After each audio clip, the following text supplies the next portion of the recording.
जिन वायदों के साथ, जिन कमिटमेंट के साथ सरकार बनाई थी, जनता ने जिनको मौका दिया था, वो वायदे, उन कमिटमेंट पे सरकार अपना जो है बयान जनता को इस सदन के माध्यम से दे और बताए कि भी उन्होंने क्या किया है। 5 लाख नौकरी तो दूर, 10,000 नौकरियां भी देना उनके हाथ में ताकत रहते हुए भी उनके कुव्वत नहीं रही, वो नहीं कर पाए।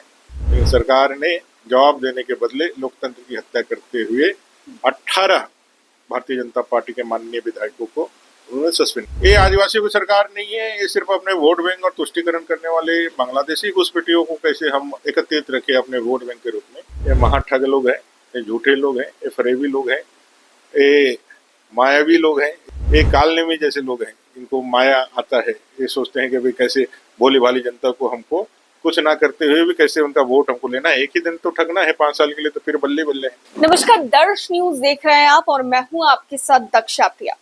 झारखंड के हर एक मुद्दे को सदन में जोरों शोरों से उठाने वाले झारखंड विधानसभा के नेता प्रतिपक्ष अमर बावरी हमारे साथ इस वक्त मौजूद है।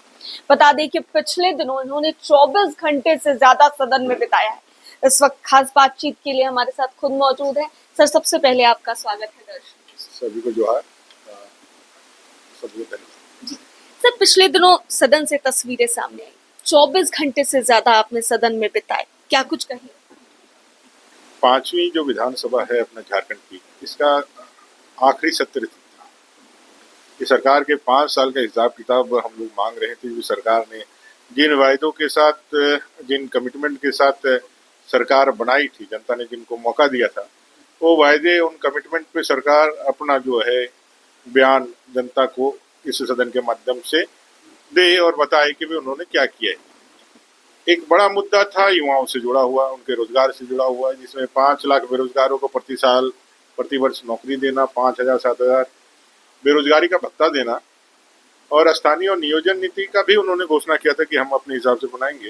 ये सारे मुद्दों पर हम लोगों ने सवाल किया था कि भाई आप बताएं कि भाई इन पे आपने कहाँ तक और कितनी दूर तक आपने सफलता प्राप्त की है, और साथ ही साथ जो एग्जामिनेशन आपने लिए, जो थोड़ी बहुत एग्जामिनेशन लिए, उसमें जो गड़बड़ियां हैं और लगातार युवा जो उनके सीबीआई जांच की मांग कर रहे हैं, उसके ऊपर आपका क्या वक्तव्य है। लेकिन मुख्यमंत्री जी के पास कहने के लिए कोई जवाब नहीं था, क्योंकि उनको मालूम था कि उन्होंने ये वायदे पूरे नहीं किए हैं। 5 लाख नौकरी तो दूर, 10,000 नौकरियां भी देना उनके हाथ में ताकत रहते हुए भी उनके कुव्वत नहीं रही, वो नहीं कर पाए। और नौकरियां जो 2-5 निकली, उसको भी उन्होंने बेच दिया। तो युवाओं के मुद्दों को लेकर के, क्योंकि युवा चाहते थे कि भाई उनके इन प्रश्नों का जवाब मिले। सारे अनुबंध कर्मी, संविदा कर्मी, जिनको उन्होंने इलेक्शन के पहले वायदा किया था कि हमारी सरकार बनते ही अनुबंध शब्द को ही मिटा दिया जाएगा और सभी को रेगुलराइज कर दिया जाएगा, ऐसे 18-20 प्रकार के अनुबंध कर्मियों के विषय को लेकर के हम लोगों ने जवाब चाहा और नहीं दिए। तो हम लोगों ने सदन के अंदर रहने का फैसला किया, क्योंकि ये सरकार का यह आखिरी सत्र था। हम लोग चाहते थे कि वो उन पर दबाव बना करके लोकतांत्रिक तरीके से जवाब लें, लेकिन सरकार ने जवाब देने के बदले लोकतंत्र की हत्या करते हुए 18 भारतीय जनता पार्टी के माननीय विधायकों को उन्होंने सस्पेंड कर दिया। सर, डेमोग्राफी की बात जहां तक की जा रही है, ये मुद्दा काफी जोरों से लगातार उठ रहा है। देखिए, अभी जो बांग्लादेश में हो रहा है, जो स्थितियां पश्चिम बंगाल में, अब धीरे धीरे वो झारखंड को भी अपने जद में ले रही है। मुर्शिदाबाद से सटा हुआ, मालदा से सटा हुआ हमारे 2 जिले हैं, पाकुड़, साहिबगंज, जो भी बंगाल से सटा हुआ है। इसमें जबरदस्त तरीके से एक योजनाबद्ध षड्यंत्र पूर्वक कार्रवाई करते हुए बांग्लादेशी घुसपैठियों को यहाँ रहने का अवसर दिया जा रहा है, उनको यहाँ का नागरिक बना दिया जा रहा है, उनको वोट देने का अधिकारी बना दिया जा रहा है। और इससे नुकसान ये हो रहा है कि धरती आबा बिरसा मुंडा जी का यह भूमि, सिद्धू कान्हू फूलो जानो के यह भूमि, जहाँ से 1855 में 40,000 50,000 आदिवासियों को एकत्रित करके सिद्धू कान्हू ने अंग्रेजों के खिलाफ बिगुल फूका था, फूल किया था। आज उसी धरती पर, उसी भोगनाडी में जहाँ उनका जन्मस्थली है, 5 परिवार ही अब आदिवासी बचे हैं, बाकी सारे चेंज हो गए हैं। क्या ये घटनाएं, अभी गायबथान में एक आदिवासी भाई का जमीन, नांदू हेमरम और महेश्वर का जमीन वहाँ बांग्लादेशी घुसपैठियों ने लूट लिया। अब इन पे जब कार्रवाई करने के लिए आवाज उठाया जाता है तो सरकार कुछ नहीं कहती है, और सरकार अपने आप को आदिवासी सरकार कहती है कि हम आदिवासियों की सरकार। ये आदिवासियों की सरकार नहीं है, ये सिर्फ अपने वोट बैंक और तुष्टीकरण करने वाले बांग्लादेशी घुसपैठियों को कैसे हम एकत्रित रखें अपने वोट बैंक के रूप में, उसको लेकर के चलने वाली सरकार है। और जो भयंकर रूप से जो डेमोग्राफिक चेंज हो रही है पूरे संथाल पूरे झारखंड में, जो 44% 1951 में आदिवासियों की आबादी थी, वो घट करके 28% हो जाना 2011 के सेंसस में। जहां मुस्लिम भाइयों की आबादी 9% थी, वो बढ़ करके 22% हो जाना।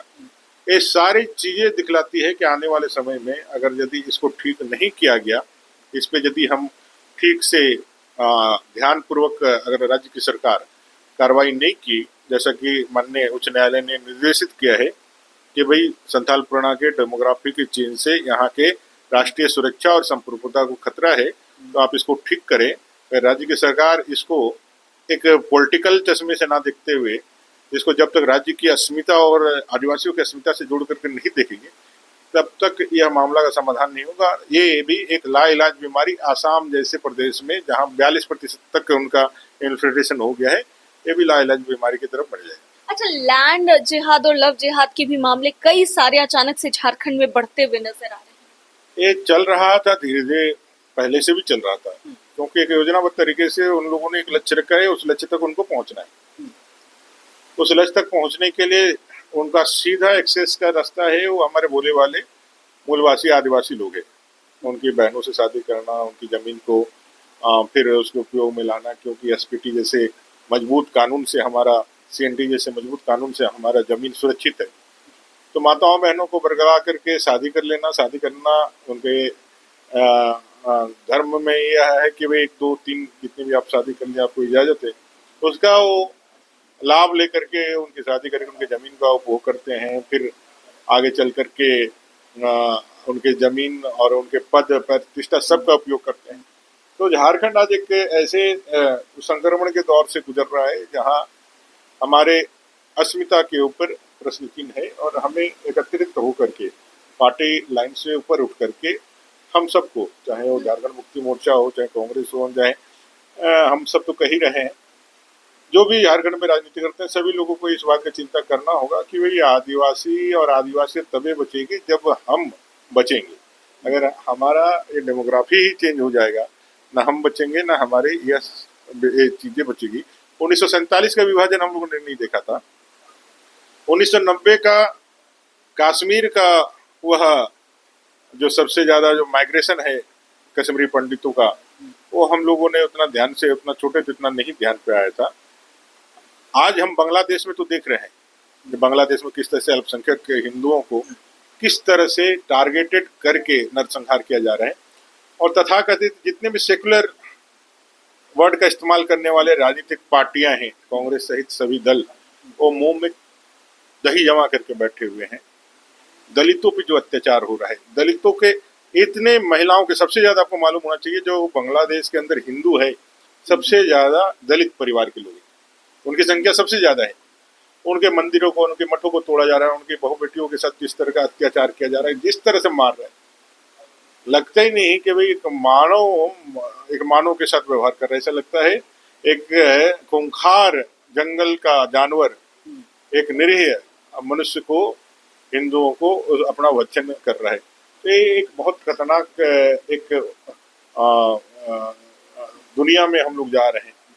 और अभी भी आप सबके मीडिया माध्यम से अगर हम अभी भी देख करके हमारी चेतना नहीं जागृत होती है, हम इस आगत खतरे को यदि भाप नहीं सकते हैं, हम यदि इसको रिकॉग्नाइज नहीं कर सकते हैं, तो हमारे लिए, हमारी आने वाली पीढ़ियों के लिए एक बहुत ही चैलेंजिंग होगा, और उनके लिए एक बहुत बड़ा संकट पैदा करेगा। सर, जन आक्रोश मार्च की भी तैयारी आप लोगों की तरफ से की जा रही है, उसके बारे में क्या कहेंगे? जो युवाओं का एक आक्रोश है, आप लोगों ने देखा है कि भाई एक झारखंड के युवा, जो कोई राजनीतिक युवा नहीं है, लेकिन कल पूरे उन्होंने ट्रेंड चलाया था, और पूरे देश के अंदर ये ट्रेंड चला, युवा विरोधी हेमंत सरकार। अभी भारतीय जनता पार्टी ने भी युवाओं के आक्रोश को देखते हुए और जो वादा खिलाफी किया है, एक पार्टी की तरफ से एक राजनीतिक जिम्मेदारी से हमारे प्रदेश अध्यक्ष जी ने युवा मोर्चा को ये जिम्मेदारी दी है कि हम लोग युवाओं के आक्रोश का प्रदर्शन करें और राज्य सरकार को उसके झूठे वायदे और उनके द्वारा किए गए कमिटमेंट को याद दिलाएं और ये सड़ी गली व्यवस्था के साथ चलने वाली सरकार को उखाड़ फेंकने का आह्वान जनता को करे। ऐसा लेकिन वो लोग कहते हैं कि कई सारी योजनाएं हम दे रहे हैं। ये योजनाएं उनके ठगी का एक संस्करण मात्र है। ये महाठग लोग हैं, ये झूठे लोग हैं, ये फरेबी लोग हैं, ये मायावी लोग हैं। ये कई तरह के माया, कई तरह के छल, कई तरह के कालनेमी जैसा एक रामायण में कैरेक्टर था कालनेमी, जिन्हों रूप बदलने में माहिर होता था। किसी भी चीज को करने के लिए वो अपने माया से अपने से एक कालनेमी जैसे लोग हैं। इनको माया आता है, ये सोचते हैं कि भाई कैसे भोली भाली जनता को हमको कुछ ना करते हुए भी कैसे उनका वोट हमको लेना है, एक ही दिन तो ठगना है 5 साल के लिए, तो फिर बल्ले बल्ले है। तो फिर वही माया लेकर के आ रहे हैं, करना कुछ नहीं है। अंतिम समय में वो क्या करेंगे, 5 साल उनका निकल गया, 72,000 तो आपने घोषणा किया था पिछले ही घोषणा पत्र में कि हम आएंगे तो गरीब परिवार को 72,000 सालाना देंगे। 5 साल के हिसाब से 3,60,000 हो रहा है। आपने 3,60,000 तो दूर, आपने यह योजना 1 साल पहले भी चलाई होती तो भी लोगों को लगता कि बे नई सरकार कुछ करने वाली है। लेकिन अंतिम दिनों में 1 महीने के लिए आप 1,000 रुपया लेकर के आ रहे हैं और उसमें फॉर्म भराने के नाम पर और रोपनी में लोगों को बाधा देकर के जो आप करने वाले हैं उससे तो उनको नुकसान ही होने वाला है। गरीबों का संवेदना से खेलना, गरीबियों के भावना से खेलना, विशेष करके झारखंडी भाई बहनों के भावना से खेलना, ये हेमंत सोरेन जी का बेहतरीन शौक है और वो हमेशा इसको खेलते आए। एक आखिरी सवाल सर, विधानसभा चुनाव अब सर पर है और ऐसे में हेमंत बिस्वा शर्मा की बात कर ले या फिर बात की जाए शिवराज सिंह चौहान की, उनका आगमन लगातार झारखंड में हो रहा है, तो ऐसे में भारतीय जनता पार्टी को इससे कितनी मजबूती मिलेगी? हमारे वरिष्ठ नेता हैं, कई बार के माननीय मुख्यमंत्री रहे, केंद्रीय मंत्री रहे, आदरणीय शिवराज सिंह चौहान और चुनाव के प्रभारी के रूप में, और आदरणीय अपने हेमंत बिस्वा शर्मा जी आसाम के मुख्यमंत्री के रूप में वो काम करते हैं। अभी उनका आगमन हो रहा है क्योंकि पार्टी ने उनको दायित्व दिया है। आदरणीय जेपी नड्डा जी ने, राष्ट्रीय अध्यक्ष ने उनको दायित्व दिया है और दोनों ही कुशल संगठनकर्ता भी हैं और दोनों ही अपने क्षेत्र में, अपने रणनीति में माहिर लोग भी हैं। मुझे पूरा भरोसा है उनके दिशा निर्देशन में भारतीय जनता पार्टी, यहाँ बाबूलाल मांडे जी के नेतृत्व में हम लोग इस झारखंड में इस सरकार को, ये भ्रष्टाचारी युवा विरोधी सरकार को उखाड़ फेंकेंगे और झारखंड में एक पूर्ण बहुमत की जनता के सरकार को। बहुत बहुत धन्यवाद खास बातचीत के लिए। तो हमारे साथ झारखंड विधानसभा के नेता प्रतिपक्ष अमर बावरी जी थे, उनसे खास बातचीत हो रही थी। क्या कुछ कहते नजर आए साफ तौर से आपने सुना। अपने सहयोगी अमित के साथ और कैमरा पर्सन शशि के साथ मैं दक्षा प्रिया, दर्श न्यूज झारखंड।